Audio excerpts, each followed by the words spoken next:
आप देख रहे हैं सफलता जोन। कभी ये सवाल मन में आता है कि आखिर कुछ लोग इतनी आसानी से सफल क्यों हो जाते हैं, जबकि बाकी लोग बस संघर्ष ही करते रह जाते हैं। हम में से ज्यादातर लोग यही मानते हैं, है ना, कि सक्सेस या तो किस्मत की बात है या फिर ये उन लोगों को मिलती है जिनमें कोई गॉड गिफ्टेड टैलेंट होता है, जैसे कोई लॉटरी का टिकट हो जो किसी किसी का ही लगता है। अक्सर हम सक्सेसफुल लोगों को देखकर यही सोचते हैं, अरे यार इसकी तो किस्मत अच्छी है या उसके पास तो नेचुरल टैलेंट है। लेकिन जरा सोचिए, क्या हो अगर सफलता कोई लॉटरी हो ही नहीं, बल्कि एक ऐसा सिस्टम हो जिसे कोई भी बना सकता है।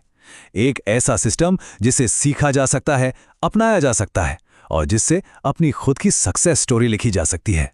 आज हम इसी सिस्टम को डिकोड करने वाले हैं। तो आज के इस सफर में हम 10 पावरफुल हैक्स को समझेंगे। हम शुरुआत करेंगे माइंडसेट से, फिर स्मार्ट गोल्स की बात करेंगे, फेलियर को देखने का नजरिया बदलेंगे और आखिर में प्रोसेस पर भरोसा करना सीखेंगे। ये वो 10 चाबियां हैं जो सफलता के दरवाजे खोल सकती हैं। तो चलिए शुरू करते हैं हमारे पहले और सबसे जरूरी हैक से, मास्टर योर माइंडसेट। देखिए, ये वो नींव है जिस पर सक्सेस की पूरी इमारत खड़ी होती है। अगर ये नींव ही कमजोर है तो बाकी कोई भी स्ट्रैटेजी या टेक्निक सच में कुछ काम नहीं करेगा। तो ये माइंडसेट आखिर है क्या? देखिए, रिसर्चर कैरल ड्वेक के मुताबिक 2 तरह के माइंडसेट होते हैं। एक तरफ है फिक्स्ड माइंडसेट। ये लोग मानते हैं कि हमारी इंटेलिजेंस और टैलेंट सब जन्म से फिक्स्ड है, उन्हें बदला नहीं जा सकता। इसलिए वो चैलेंजेस से बचते हैं, मेहनत को बेकार समझते हैं और दूसरों की सक्सेस से जलते हैं। और दूसरी तरफ है ग्रोथ माइंडसेट। ये लोग मानते हैं कि इंटेलिजेंस और एबिलिटीज को मेहनत और लगन से बढ़ाया जा सकता है। वो चैलेंजेस को गले लगाते हैं, मेहनत को ही मास्टरी का रास्ता मानते हैं, क्रिटिसिज्म से सीखते हैं और दूसरों की सक्सेस से इंस्पायर होते हैं। और सबसे दिलचस्प बात क्या है पता है? ये दोनों माइंडसेट हमें 2 बिल्कुल अलग अलग रास्तों पर ले जाते हैं। फिक्स्ड माइंडसेट का रास्ता एक जगह आकर रुक सा जाता है, एक डेड एंड। लेकिन ग्रोथ माइंडसेट का रास्ता वो हमेशा ऊपर की ओर जाता है, क्योंकि यहां सीखने की भूख कभी खत्म ही नहीं होती। बात दूसरों से अप्रूवल लेने की नहीं, बल्कि खुद सीखने के जुनून की होती है। कैरल ड्वेक का ये कोट इस बात को बहुत ही बेहतरीन तरीके से बताता है। वो कहती हैं, जरूरी नहीं कि जो लोग शुरुआत में सबसे स्मार्ट होते हैं वे अंत में भी सबसे स्मार्ट हों। मतलब साफ है, आपकी शुरुआत कैसी भी हो, आपकी मेहनत और सीखने की इच्छा ही ये तय करेगी कि आप कहां तक पहुंचेंगे। ठीक है, तो मान लिया कि माइंडसेट सही हो गया, ग्रोथ माइंडसेट अपना लिया, पर अब एक क्लियर डायरेक्शन की जरूरत है। और यहीं पर हमारा दूसरा हैक काम आता है, सेट स्मार्ट गोल्स। ये अपनी स्ट्रैटेजी को हैक करने जैसा है। सिर्फ बड़ा सोचने से कुछ नहीं होता, मंजिल तक पहुंचने का नक्शा भी तो होना चाहिए। तो ये स्मार्ट गोल्स आखिर हैं क्या? देखिए, ये सिर्फ एक शब्द नहीं, बल्कि एक पूरा फ्रेमवर्क है। एक ऐसा तरीका जो हमारे बड़े बड़े धुंधले सपनों को एकदम क्लियर और ट्रैक करने लायक एक्शन प्लान में बदल देता है। ये पक्का करता है कि हमारे लक्ष्य सिर्फ ख्वाहिशें बनकर न रह जाएं, बल्कि हकीकत बने। चलिए इस फ्रेमवर्क को फटाफट ब्रेक डाउन करते हैं। एस यानी स्पेसिफिक, असल में क्या हासिल करना है। एम यानी मेजरेबल, प्रोग्रेस को नापेंगे कैसे। ए यानी अचीवेबल, क्या ये गोल सच में पूरा किया जा सकता है। आर यानी रेलेवेंट, क्या ये गोल आपके बड़े विजन से मेल खाता है। और टी यानी टाइम बाउंड, इसे पूरा करने की डेडलाइन क्या है। जब कोई गोल इन 5 पैमानों पर खरा उतरता है तो उसके पूरे होने की संभावना कई गुना बढ़ जाती है। अब गोल्स तो सेट हो गए, लेकिन दिन भर में करने के लिए 100 काम होते हैं, राइट? ऐसे में फोकस कैसे बनाए रखें? यहीं पर आता है हमारा तीसरा हैक, द मैजिकल क्वेश्चन। ये एक ऐसा सवाल है जो आपकी प्रोडक्टिविटी और फोकस को चुटकियों में बढ़ा सकता है। ये जादुई सवाल बहुत सिंपल है। अगर आज सिर्फ एक काम करने की इजाजत हो तो वो कौन सा काम होगा? ये सवाल फालतू कामों की भीड़ से निकालकर उस एक सबसे जरूरी काम पर फोकस करने में मदद करता है जो आज सबसे ज्यादा मायने रखता है। और इसे इस्तेमाल करने का तरीका भी उतना ही आसान है। प्रोसेस सिंपल है। सुबह सबसे पहले खुद से यह सवाल पूछना है, जो भी जवाब मिले पहले उस एक काम को पूरा करना है। जब वो काम खत्म हो जाए तो फिर से यही सवाल दोहराना है।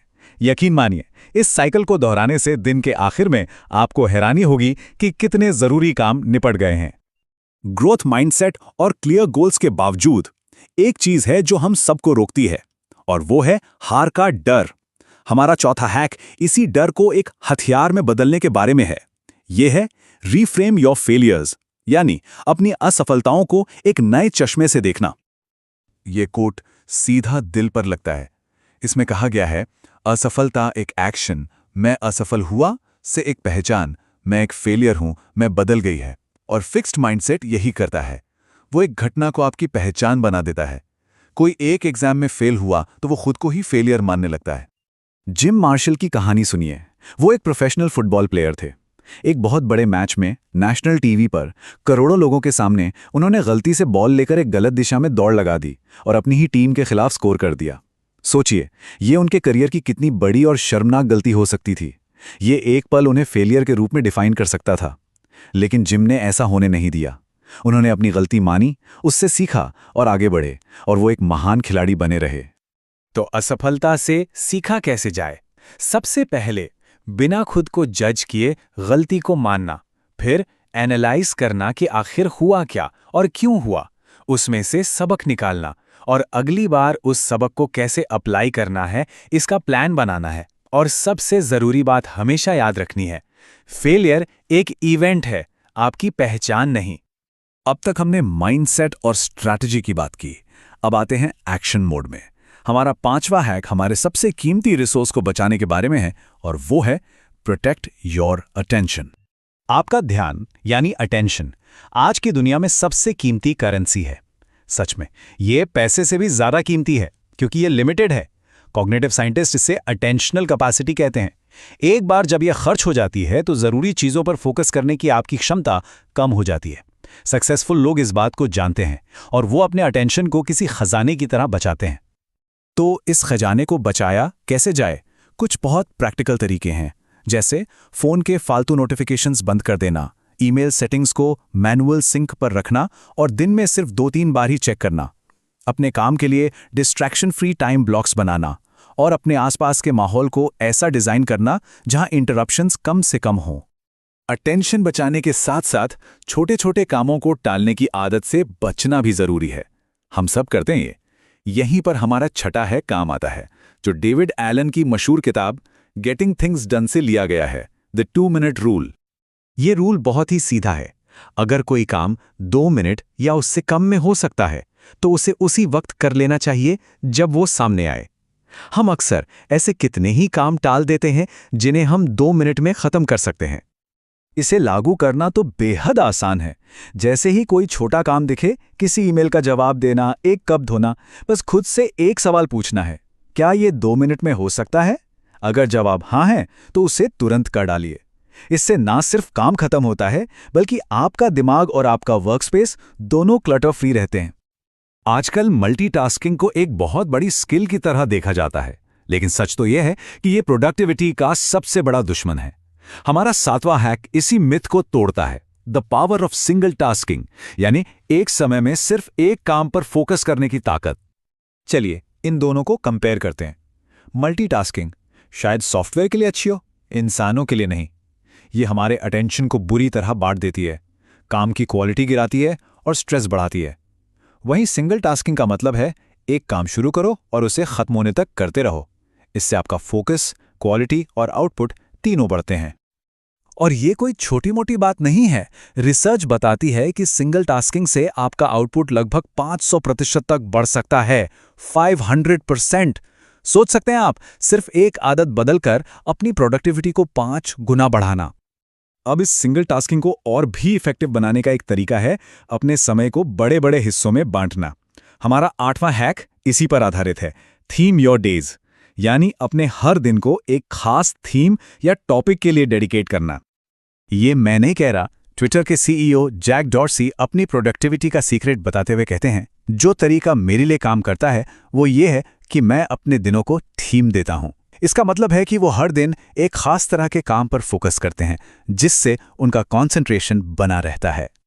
यहां एक एग्जाम्पल है कि एक थीम्ड वीक कैसा दिख सकता है। जैसे सोमवार सिर्फ मैनेजमेंट और मीटिंग्स के लिए, मंगलवार किसी बड़े प्रोजेक्ट पर डीप वर्क के लिए, बुधवार मार्केटिंग और कम्युनिकेशन के लिए। इस तरह से बार बार कॉन्टेक्स्ट स्विच करने से बचा जा सकता है और दिमाग एक ही फ्लो में काम करता है। हम सब ट्रैवल करते हैं, काम के लिए, छुट्टियों के लिए, और अक्सर ये समय बस यूं ही बर्बाद हो जाता है। हमारा 9वां हैक इसी बर्बाद होते समय को प्रोडक्टिव बनाने के बारे में है। Use your travel time. अपने कम्यूट टाइम को बर्बाद मत होने दीजिए। चाहे आप फ्लाइट में हो, ट्रेन में या बस में, ये समय फोकस्ड और बिना किसी डिस्टर्बेंस के काम करने या कुछ नया सीखने का एक सुनहरा मौका है। ये वो समय है जब आपको कोई डिस्टर्ब करने वाला नहीं होता। प्रोडक्टिव ट्रैवल के लिए थोड़ी सी तैयारी जरूरी है। एक दिन पहले सोचिए कि उस समय में क्या किया जा सकता है। कोई किताब या आर्टिकल डाउनलोड कर लीजिए, कोई पॉडकास्ट या डॉक्यूमेंट्री ऑफलाइन सेव कर लीजिए, या किसी प्रोजेक्ट के नोट्स तैयार कर लीजिए जिस पर सोचने की जरूरत हो। एक छोटी सी प्लानिंग आपके ट्रैवल टाइम को लर्निंग टाइम में बदल सकती है। और अब हम आते हैं अपने आखिरी और शायद सबसे गहरे हैक पर। यह सिर्फ एक टेक्निक नहीं है, बल्कि एक अल्टीमेट माइंडसेट शिफ्ट है। ट्रस्ट द प्रोसेस, यानी नतीजों की चिंता करने के बजाय उस प्रोसेस और मेहनत पर भरोसा करना। माइकल जॉर्डन का ये कोट इस बात का सबसे बड़ा सबूत है। वो कहते हैं, मैंने 9000 से ज्यादा शॉट्स मिस किए हैं, मैं लगभग 300 गेम्स हारा हूं, मैं अपनी जिंदगी में बार बार असफल हुआ हूं, और इसीलिए मैं सफल होता हूं। उनकी सफलता एक रात में नहीं मिली, यह हजारों फेलियर्स और लगातार की गई मेहनत का नतीजा थी। और ये कैल्विन एंड हॉब्स का कॉमिक स्ट्रिप ब्रिलियंटली दिखाता है कि फिक्स्ड माइंडसेट मेहनत को कैसे देखता है। कैल्विन को लगता है कि मेहनत तो वो लोग करते हैं जो स्मार्ट नहीं होते, लेकिन ग्रोथ माइंडसेट हमें बताता है कि अरे नहीं, मेहनत ही आपको स्मार्ट बनाती है। Effort is what makes you smart. तो आज हमने जो भी सीखा उसका सार इस एक लाइन में है। जब एक ग्रोथ माइंडसेट को स्मार्ट हैबिट्स के साथ जोड़ा जाता है तो आपकी अपनी सक्सेस स्टोरी लिखी जाती है। माइंडसेट वो नींव है और ये 10 हैक्स वो स्मार्ट आदतें हैं जो उस नींव पर एक मजबूत इमारत खड़ी करती हैं। तो अब सवाल ये नहीं है कि सफलता कैसे मिलेगी, सवाल ये है कि अपनी सफलता की कहानी लिखने के लिए आज पहला कदम कौन सा उठाया जा सकता है। क्या वो 2 मिनट रूल अपनाना होगा या फेलियर्स को एक नए नजरिए से देखना होगा? चुनाव आपका है। ऐसे ही और कंटेंट के लिए सफलता जोन को सब्सक्राइब करें। अगर ये जानकारी पसंद आई हो तो इसे लाइक और शेयर जरूर करें। मिलते हैं अगली बार।